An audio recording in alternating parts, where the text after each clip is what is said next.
Hello everyone, welcome to my YouTube channel study time with Priyanka. आज के इस वीडियो में हम क्लास 12 हिस्ट्री बुक का first chapter that is bricks beads and bones the Harappan civilisation के 40 most important multiple choice questions को discuss करने वाले हैं।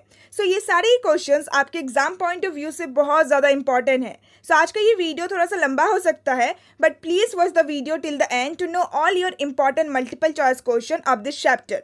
But before we start our today's video, I hope कि आप लोगों ने इस चैप्टर का मेरा एक्सप्लेनेशन वीडियो ज़रूर देखा होगा। बट अगर अभी तक आप लोगों ने इस चैप्टर का एक्सप्लेनेशन वीडियो नहीं देखा है, then please check out my description box में आपको इस चैप्टर का प्लेलिस्ट का लिंक मिल जाएगा। मैंने अपने एक्सप्लेनेशन वीडियोस के थ्रू इस चैप्टर को बहुत ही डिटेल वे में एंड बहुत ही अच्छी तरीके से एक्सप्लेन किया है। अगर आपको इस चैप्टर को बहुत ही अच्छी तरीके से समझना है, देन आप मेरे एक्सप्लेनेशन वीडियोस के थ्रू समझ सकते हो। नाउ अब बिना टाइम वेस्ट किए हम आज का ये वीडियो स्टार्ट करते हैं। The first important question that we have is question number 1, Which of these is the other name of Harappan civilization? इनमें से कौन सा हड़प्पन सिविलाइजेशन का एक दूसरा नाम है? बहुत ही इजी क्वेश्चन है। इस क्वेश्चन का राइट आंसर हो जाएगा option number B, which is Indus valley civilisation. Now the next question that we have is question number 2. Harappa is located on the banks of which river? Harappan civilisation का हड़प्पा ये जो site है, ये कौन से रिवर के बैंक्स के किनारे लोकेटेड है? इस क्वेश्चन का राइट आंसर हो जाएगा option number C, which is Ravi river. इस क्वेश्चन में स्टूडेंट्स बहुत ज्यादा कंफ्यूज हो जाते हैं। उनको लगता है कि हड़प्पन सिविलाइजेशन का दूसरा नाम इंडस वैली सिविलाइजेशन है, देयरफॉर हड़प्पा जो साइट है वो इंडस रिवर के किनारे लोकेटेड है। बट ऐसा नहीं है। हड़प्पा जो साइट है वो रावी रिवर के किनारे लोकेटेड है, एंड जो दूसरा हड़प्पन साइट है दैट इज मोहेंजोदारो, वो इंडस रिवर के किनारे लोकेटेड है। आई होप कि आपको क्वेश्चन नंबर 2 बहुत ही अच्छी तरीके से समझ में आ गया होगा। नाउ अब हम मूव करते हैं हमारे नेक्स्ट क्वेश्चन की तरफ, that is question number 3. Which of the following is the timeline of Indus Valley Civilization? इनमें से कौन सा इंडस वैली सिविलाइजेशन का टाइमलाइन है, यानी कि इंडस वैली सिविलाइजेशन किस टाइम पीरियड में एग्जिस्ट करता था? इस क्वेश्चन का राइट आंसर हो जाएगा option number C, which is from 2600 BC to 1900 BC। ये जो टाइम पीरियड है ये मैच्योर हड़प्पन फेज का टाइम पीरियड है। Now the next question is question number 4. The Harappan seal was made up of a stone called. Harappan seal एक तरीके के stone से बनता था। उस स्टोन का क्या नाम है? इस क्वेश्चन का राइट आंसर हो जाएगा option number D, which is steatite. Now the next question is question number 5. The first Harappan site to be discovered was. इनमें से कौन सा पहला हड़प्पन साइट है जिसको डिस्कवर किया गया था? इस क्वेश्चन का राइट आंसर हो जाएगा option number B, which is Harappa. Harappa was the first site to be discovered and Mohenjo-daro is the most well-known site to be discovered. Now the next question is question number 6. Traces of canals have been found at the Harappan site of Dash in Afghanistan. Archaeologist को अफगानिस्तान में कौन से Harappan site में canals के traces मिले हैं? इस question का राइट आंसर हो जाएगा option number C, which is शोटुगाई। शोटुगाई ये जो साइट है अफगानिस्तान में है, जहां पे आर्कियोलॉजिस्ट को कैनल्स के ट्रेसेस मिले हैं। Now the next question is question number 7. Which of this site of Harappan civilization belong to Haryana? यानी कि इनमें से वो कौन सा हड़प्पन साइट है जो कि हमें हरियाणा रीजन में देखने को मिलता है? इस क्वेश्चन का राइट आंसर हो जाएगा option number C, which is Banawali. Next question is question number 8. Which of these is the feature of Harappan civilization? इनमें से कौन सा हड़प्पन सिविलाइजेशन का फीचर है? इसका राइट आंसर हो जाएगा ऑप्शन नंबर डी, क्योंकि पहला जो ऑप्शन है अर्बन प्लानिंग, ये भी हड़प्पन सिविलाइजेशन का एक बहुत ही इंपॉर्टेंट फीचर है कि पूरे ही हड़प्पन सिविलाइजेशन को बहुत ही प्लानिंग के साथ बनाया गया था, एंड हड़प्पन सिविलाइजेशन एक अर्बन सिविलाइजेशन था। दूसरा है ड्रेनेज सिस्टम। हड़प्पन सिविलाइजेशन में हमें प्रॉपर ड्रेनेज सिस्टम भी देखने को मिलता है, एंड तीसरा है citadel and lower town. Harappan civilisation के ऑलमोस्ट सारे ही सेटलमेंट जो थे वो सिटिडल एंड लोअर टाउन में ही डिवाइडेड थे। ये तीनों ही इंपॉर्टेंट फीचर है हड़प्पन सिविलाइजेशन का। इस क्वेश्चन का राइट आंसर हो जाएगा option number D, that is all of this. Now the next question is question number 9. Traces of water reservoir had been found in. Archaeologist को इनमें से कौन से हड़प्पन साइट में वाटर रिजर्वायर के ट्रेसेस मिले हैं, यानी कि वाटर रिजर्वायर के एविडेंस मिले हैं? इस क्वेश्चन का राइट आंसर हो जाएगा option number C, which is Dholavira, जो कि प्रेजेंट डे गुजरात में है। Next question is question number 10. From where did Harappan get gold? Harappan people जो थे आखिर वो गोल्ड कौन से रीजन से मंगवाते थे, कौन से रीजन से प्रोक्योर करते थे? इसका राइट आंसर हो जाएगा option number A, which is south India. Harappan people basically south India से ही गोल्ड को प्रोक्योर करते थे, मंगवाते थे। Now the next question is question number 11. Which of these was the source of copper for Harappans?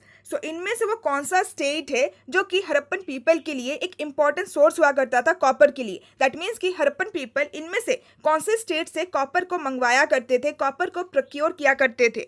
सो इस क्वेश्चन का राइट आंसर हो जाएगा option number B, which is Rajasthan. Now the next question is question number 12।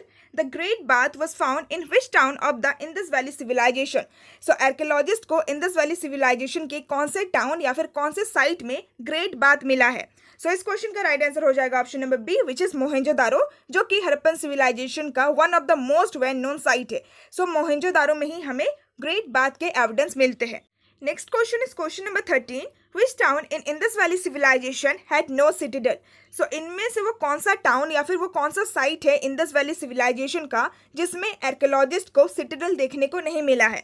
सो इस question का right answer हो जाएगा option number C, which is Chanhudaro. So Chanhudaro is the only site of the Harappan civilization जिसमें archaeologist को citadel देखने को नहीं मिला है। Next question is question number 14। Which of the following metal was not known to the Harappans. So इनमें से वो कौन सा मेटल है जिसके बारे में हड़प्पन पीपल को कोई भी आइडिया नहीं था। सो इस क्वेश्चन का राइट आंसर हो जाएगा option number D, which is iron, क्योंकि हड़प्पन सिविलाइजेशन एक ब्रॉन्ज एज का सिविलाइजेशन है। सो ब्रॉन्ज के बारे में हड़प्पन पीपल को नॉलेज था। साथ ही हमने चैप्टर में ये भी पढ़ा था कि Harappan people silver and copper जैसे मेटल को हमारे इंडियन सब कॉन्टिनेंट के दूसरे पार्ट से मंगवाया करते थे, दूसरे पार्ट से प्रोक्योर किया करते थे। दैट मीन्स कि हड़प्पन पीपल को सिल्वर एंड कॉपर के बारे में भी नॉलेज था, बट हड़प्पन पीपल को आयरन के बारे में कोई भी नॉलेज नहीं था। सो इसीलिए इस क्वेश्चन का राइट आंसर हो जाएगा option number D, which is iron. Next question is question number 15। Name the Harappan settlements which were specialized centers for making shell objects।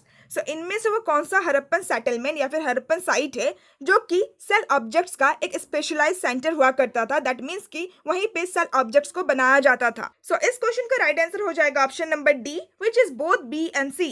So Balakot and Nageshwar, so ये दोनों ही इंपॉर्टेंट हड़प्पन सेटलमेंट है, हड़प्पन साइट है जो कि specialise centre हुआ करता था for making shell objects. Now the next question is question number 60। Which strategy was adopted by the archaeologists to identify social differences among the Harappans? सो इनमें से वो कौन सा स्ट्रैटेजी है जो कि आर्कियोलॉजिस्ट यूज करते हैं, जिसको आर्कियोलॉजिस्ट ने अडॉप्ट किया है हड़प्पन सिविलाइजेशन में रहने वाले जो लोग थे, जो हड़प्पन पीपल थे, क्या उनके बीच में कोई भी सोशल डिफरेंस होता था या फिर नहीं। सो इस चीज़ को फाइंड आउट करने के लिए, इस चीज़ को आइडेंटिफाई करने के लिए, सो इस क्वेश्चन का राइट आंसर हो जाएगा option number A, which is study of burials. So archaeologist basically Harappan people के ब्यूरियल्स यानी कि कब्र को स्टडी करते हैं इस चीज़ को फाइंड आउट करने के लिए कि क्या हड़प्पन पीपल के बीच में कोई भी सोशल या फिर इकोनॉमिक डिफरेंसेस होता था या फिर नहीं। Next question is question number 17, जो कि बहुत ही इंपॉर्टेंट क्वेश्चन है, that the first director general of the ASI often called the father of Indian archaeology was. So ASI यानी कि आर्कियोलॉजिकल सर्वे ऑफ इंडिया के जो पहले डायरेक्टर जनरल थे उनका नाम क्या था, एंड साथ ही साथ उनको फादर ऑफ इंडियन आर्कियोलॉजी भी कहा जाता है। सो इस क्वेश्चन का राइट आंसर हो जाएगा option number A, which is Alexander Cunningham. Next question is question number 80। For what purpose was the great bath was used by the Harappans. यानी कि हड़प्पन पीपल ग्रेट बाथ, जो कि एक लार्ज रेक्टेंगुलर टैंक हुआ करता था, सो आखिर हड़प्पन पीपल ग्रेट बाथ को किस पर्पस के लिए यूज करते थे। सो पहला ऑप्शन है बाथिंग, दूसरा ऑप्शन है स्विमिंग एक्सरसाइज, तीसरा ऑप्शन है special ritual bath, and fourth option है स्टोरेज ऑफ वाटर। सो इस क्वेश्चन का राइट आंसर हो जाएगा option number C, which is special ritual bath. So archaeologist के अकॉर्डिंग, हिस्टोरियंस के अकॉर्डिंग, ग्रेट बाथ को मे बी किसी एक धार्मिक स्नान यानी कि स्पेशल रिचुअल बाथ के लिए ही बनाया गया होगा। Next question is question number 19। The Harappan script was written from. So जो हड़प्पन स्क्रिप्ट है वो किस तरीके से लिखा जाता था, क्या वो नीचे से ऊपर की तरफ लिखा जाता था, या फिर ऊपर से नीचे की तरफ लिखा जाता था, या फिर लेफ्ट से राइट की तरफ लिखा जाता था, या फिर राइट से लेफ्ट की तरफ लिखा जाता था। सो इस क्वेश्चन का राइट आंसर हो जाएगा option number D, which is right to left. So Harappan people basically जो स्क्रिप्ट लिखते थे, सो वो राइट से लेफ्ट की तरफ लिखा करते थे। Next question is question number 20। Archaeologists have also found evidence of a plowed field at। So archaeologist को एक plowed field यानी कि एक हल से जोते गए फील्ड, एक खेत का भी एविडेंस मिला है। सो कौन से हड़प्पन साइट से आर्कियोलॉजिस्ट को एक प्लाउड फील्ड का एविडेंस मिलता है। सो इस क्वेश्चन का राइट आंसर हो जाएगा option number B, which is Kalibangan, जो कि प्रेजेंट डे राजस्थान में है। Next question is question number 21। Scholars have estimated that the total number of wells in Mohenjo-daro was about। So scholars ने आखिर कितना एस्टिमेट किया है, यानी कि कितना अनुमान लगाया है कि मोहनजोदारो जो साइट है वहाँ पे कितना टोटल नंबर ऑफ वेल्स हुआ करता था, या फिर आर्कियोलॉजिस्ट को एक्सकेवेशन के दौरान मोहनजोदारो की साइट में कितने सारे वेल्स मिले हैं। सो इस क्वेश्चन का राइट आंसर हो जाएगा option number D, which is 700। Next question is question number 22। Dash was almost exclusively devoted to craft production, including bead making, shell cutting, metal working, seal making and weight making. So इनमें से वो कौन सा Harappan site या फिर Harappan settlement है जो कि क्राफ्ट प्रोडक्शन के लिए ही डिवोटेड हुआ करता था। दैट मीन्स कि इसी सेटलमेंट में हड़प्पन सिविलाइजेशन में क्राफ्ट प्रोडक्शन होता था। एंड क्राफ्ट प्रोडक्शन में क्या कुछ इंक्लूडेड था? सो क्राफ्ट प्रोडक्शन में bead making, shell cutting, metal working, seal making and weight making जैसे जो काम थे, जो वर्क था, वो इंक्लूडेड था। सो इस क्वेश्चन का राइट आंसर हो जाएगा option number B, which is Chanhudaro. So Chanhudaro Harappan civilisation का एक बहुत ही छोटा, एक बहुत ही टाइनी सेटलमेंट था एंड चानुदारो में ही बेसिकली क्राफ्ट प्रोडक्शन होता था। Next question is question number 23। Exchanges were regulated by a precise system of weight, usually made of a stone called. So Harappan civilisation में रहने वाले जो हड़प्पन पीपल होते थे, सो वो लोग जब भी एक्सचेंजेस करते थे, यानी कि जब भी सामानों का लेन देन करते थे, देन उसके लिए वो एक बहुत ही प्रॉपर सिस्टम ऑफ वेट का इस्तेमाल करते थे। सो वो जो हड़प्पन वेट होता था वो एक तरीके के स्टोन से बनता था। सो उस स्टोन का क्या नाम है या फिर क्या कहा जाता था? सो इस क्वेश्चन का राइट आंसर हो जाएगा option number B, which is chert. So chert stone से ही बेसिकली वेट को बनाया जाता था। Next question is question number 24. Which of these was the possible cause for the decline of the Harappan civilization? So इनमें से कौन सा वो पॉसिबल कज हो सकता है, वो पॉसिबल रीजन हो सकता है जिसकी वजह से हड़प्पन सिविलाइजेशन का डिक्लाइन हो जाता है, यानी कि हड़प्पन सिविलाइजेशन का एंड हो जाता है। सो पहला ऑप्शन है क्लाइमेटिक चेंज, दूसरा ऑप्शन है फ्लड, तीसरा ऑप्शन है डिफॉरेस्टेशन एंड फोर्थ ऑप्शन है ऑल ऑफ दिस। सो इसका राइट आंसर हो जाएगा option number D, which is all of this. क्योंकि आज तक बेसिकली हमें कोई भी एग्जैक्ट या फिर प्रॉपर रीजन नहीं पता, कज नहीं पता कि क्या वो रीजन था जिसकी वजह से हड़प्पन सिविलाइजेशन का एंड हो गया। बट हिस्टोरियंस के अकॉर्डिंग, स्कॉलर्स के अकॉर्डिंग ये सारे में भी कुछ पॉसिबल कज हो सकते हैं, कुछ पॉसिबल रीजन हो सकते हैं जिसकी वजह से हड़प्पन सिविलाइजेशन का डिक्लाइन हो जाता है। सो इसका राइट आंसर हो जाएगा option number D, that means कि क्लाइमेटिक चेंज, फ्लड, डिफॉरेस्टेशन, इन तीनों में से कोई भी पॉसिबल कज हो सकता है हड़प्पन सिविलाइजेशन के डिक्लाइन का। Next question is question number 25। Which of this was not worshipped by the Harappans? So इनमें से वो कौन सा गॉड है, वो कौन सा भगवान है जिनकी पूजा नहीं किया करते थे हड़प्पन पीपल? सो इसका राइट आंसर हो जाएगा option number C, which is Indra. क्योंकि आर्कियोलॉजिस्ट को एक्सकेवेशन के दौरान हड़प्पन सिविलाइजेशन से कई सारे ऐसे सील मिले हैं, कई सारे ऐसे मोहर मिले हैं जिन सारे सील में प्लांट्स को डिपिक्ट किया गया है। दैट मीन्स कि हड़प्पन पीपल नेचर को वर्शिप किया करते थे। साथ ही साथ आर्कियोलॉजिस्ट को एक्सकेवेशन के दौरान गॉडेसेस यानी कि देवी की भी एक स्कल्पचर मिला है, एक मूर्ति मिला है। दैट मीन्स कि हड़प्पन पीपल देवी की भी पूजा किया करते थे। एंड साथ ही साथ आर्कियोलॉजिस्ट को कुछ ऐसे भी सील मिले हैं जिन सारे सील में Pashupati, that means Lord Shiva को डिपिक्ट किया गया है। दैट मीन्स कि हड़प्पन पीपल पशुपति की भी वर्शिप किया करते थे। सो आर्कियोलॉजिस्ट को इंद्र भगवान का कोई भी एविडेंस नहीं मिलता है। That means Harappan people Indra God की पूजा नहीं किया करते थे। Next question is question number 26। What was the name of the Indus region according to the Mesopotamian script? So Mesopotamian script के अकॉर्डिंग, टेक्स्ट के अकॉर्डिंग इनमें से वो कौन सा नाम है जिस नाम से इंदस के रीजन को बुलाया जाता था? सो इस क्वेश्चन का राइट आंसर हो जाएगा option number A, which is Meluhha. So Indus के रीजन को बेसिकली मेलुहा नाम से ही बुलाया जाता था according to the Mesopotamian script. Next question is question number 27। The book the story of Indian archaeology was written by. So ये जो बुक है the story of Indian archaeology, so ये बुक इनमें से किनके द्वारा लिखा गया है? सो इसका राइट आंसर हो जाएगा option number D, which is SN. Roy.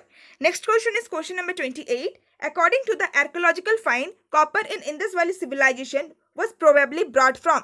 So archaeologist को हड़प्पन सिविलाइजेशन में जितना कुछ भी फाइंड्स मिला है, यानी कि जितना कुछ भी ऑब्जेक्ट्स वगैरह मिला है, सो उन सारे फाइंड्स के अकॉर्डिंग, उन सारे आर्कियोलॉजिकल एविडेंस के अकॉर्डिंग इंडस वैली सिविलाइजेशन के जो लोग होते थे, जो हड़प्पन पीपल होते थे, वो कॉपर किस रीजन से मंगवाया करते थे? सो हड़प्पन पीपल इंडियन सब कॉन्टिनेंट से तो कॉपर को मंगवाया करते ही थे, बट इंडियन सब कॉन्टिनेंट के बाहर भी दूसरे देशों से भी वो लोग कॉपर को मंगवाया करते थे। सो इनमें से वो कौन सा रीजन है जिस रीजन से हड़प्पन पीपल कॉपर को मंगवाया करते थे, कॉपर को लाया करते थे? सो इसका राइट आंसर हो जाएगा option number C, which is Oman. Next question is question number 29।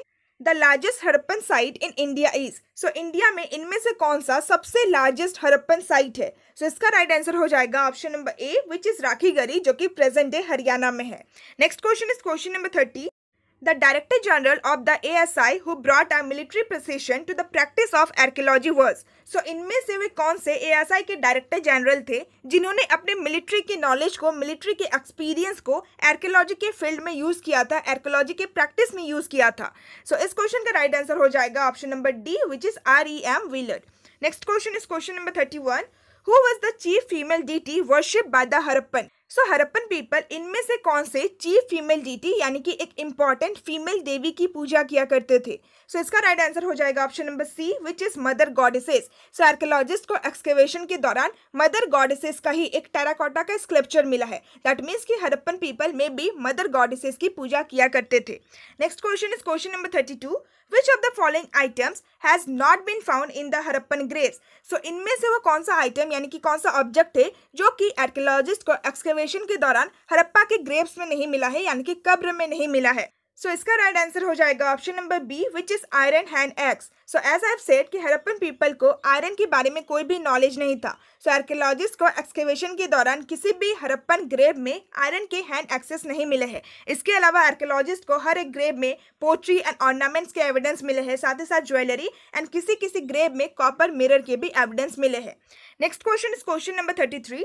Lapis lazuli was found in. So इनमें से वो कौन सा रीजन है जहां से जो हड़प्पन पीपल थे वो लापिस लजुली, जो कि एक बहुत ही ब्यूटीफुल सा ब्लू कलर का स्टोन होता है, उसको मंगवाया करते थे? सो इसका राइट आंसर हो जाएगा option number A, which is Afghanistan. ना आप लोगों के लिए क्वेश्चन है कि अफगानिस्तान में वो कौन सा हड़प्पन साइट था जिस साइट से लापिस लजुली को मंगवाया करते थे Harappan people?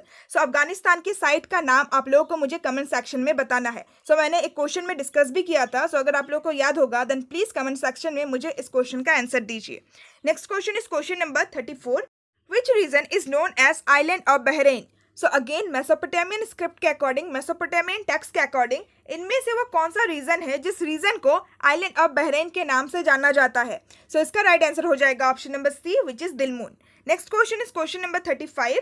Mount of the dead is the local name of. So इनमें से वो कौन सा हड़प्पन साइट है जिस साइट को माउंट ऑफ द डेड नाम से भी जाना जाता है? दैट मीन्स कि वो कौन सा हड़प्पन साइट है जिस साइट का माउंट ऑफ द डेड एक लोकल नाम है? सो माउंट ऑफ द डेड का मतलब होता है मृतकों का टीला. सो इसका राइट आंसर हो जाएगा option number D, which is Mohenjo-daro. Next question is question number 36. What is the name used for God Shiva in Puranik tradition? So Puranic tradition में गॉड शिवा के लिए इनमें से किस नाम का यूज किया जाता है? सो पहला ऑप्शन है महादेव, दूसरा ऑप्शन है रुद्र, तीसरा ऑप्शन है भोलेनाथ एंड फोर्थ ऑप्शन है पशुपति. सो इसका राइट आंसर हो जाएगा option number B, which is Rudra. So Puranic tradition में भगवान शिव के लिए रुद्र जो नाम है वो यूज किया जाता था. Next question is question number 37. Who discovered the site of Harappa in 1921? So इनमें से वो कौन से आर्कियोलॉजिस्ट थे जिन्होंने हड़प्पा के साइट को डिस्कवर किया था 1921 में? सो इसका राइट आंसर हो जाएगा option number A, which is Dayaram Sahni. बहुत ही इंपॉर्टेंट क्वेश्चन है. Next question is question number 38. Who discovered the site of Mohenjo-daro in 1922? So again इनमें से वो कौन से आर्कियोलॉजिस्ट थे जिन्होंने मोहेंजोदारो की साइट को डिस्कवर किया था 1922 में? सो इसका राइट आंसर हो जाएगा option number A, Rakhaldas Banerjee. Next question is question number 39. The Harappan civilisation was a dash age civilisation. So Harappan civilisation इनमें से कौन से एज का सिविलाइजेशन हुआ करता था? सो इसका राइट आंसर हो जाएगा option number B, which is bronze age. So Harappan civilisation एक ब्रॉन्ज एज का सिविलाइजेशन हुआ करता था. Now the last question is question number 40. In which year John Marshall announced the discovery of the Indus Valley civilization to the world? सो कौन से year में, कौन से साल में जॉन मार्शल ने, जो कि ASI के डायरेक्टर जनरल थे, सो कौन से ईयर में जॉन मार्शल ने पूरे वर्ल्ड में हड़प्पन सिविलाइजेशन या फिर इंडस वैली सिविलाइजेशन के डिस्कवरी को अनाउंस कर दिया था? सो इसका राइट आंसर हो जाएगा option number B, which is 1924. So with this last question हमने इस चैप्टर के सारे ही इंपॉर्टेंट मल्टीपल चॉइस क्वेश्चंस को डिस्कस कर लिया एंड आई रियली होप कि आज का ये वीडियो आप लोगों के लिए बहुत ज़्यादा हेल्पफुल रहा होगा. So if you find this video helpful then please like my video and please comment me down and साथ ही साथ प्लीज़ कमेंट मी डाउन कि अगर आपको ऐसे ही दूसरे चैप्टर्स के भी इंपॉर्टेंट मल्टीपल चॉइस क्वेश्चन के ऊपर वीडियो चाहिए. साथ ही साथ please subscribe to my channel, क्योंकि अभी मैं आप लोगों के लिए इस चैप्टर के इंपॉर्टेंट क्वेश्चन आंसर वाला वीडियो भी बहुत जल्द अपलोड करने वाली हूँ. And again I am requesting you all कि अगर अभी तक आप लोगों ने इस चैप्टर का एक्सप्लेनेशन वीडियो नहीं देखा है देन प्लीज जरूर देख लीजिएगा. मैंने इस चैप्टर को डिटेल वे में भी एक्सप्लेन किया है, साथ ही साथ वन शॉट वीडियो में बहुत ही शॉर्ट तरीके से भी एक्सप्लेन किया है. सो आपको जिस भी तरीके से इस चैप्टर को समझना है, आप मेरे वीडियोस के थ्रू बहुत ही इजीली इस चैप्टर को समझ सकते हो। सो ये चैप्टर आपके एग्जाम पॉइंट ऑफ व्यू से बहुत ज़्यादा इंपॉर्टेंट है। सो प्लीज़ इस चैप्टर को बहुत ही अच्छी तरीके से आप लोग पढ़ लीजिएगा। So before you and the video, please एक बार आप मेरे डिस्क्रिप्शन बॉक्स को चेक कर लीजिएगा। डिस्क्रिप्शन बॉक्स में आपको बहुत सारे इंपॉर्टेंट लिंक्स देखने को मिल जाएगा। सो विद दिस आज के इस वीडियो को फाइनली एंड करते हैं। So now see you all soon in my next video. Till then bye bye and stay tuned with my channel and thanks for watching my video.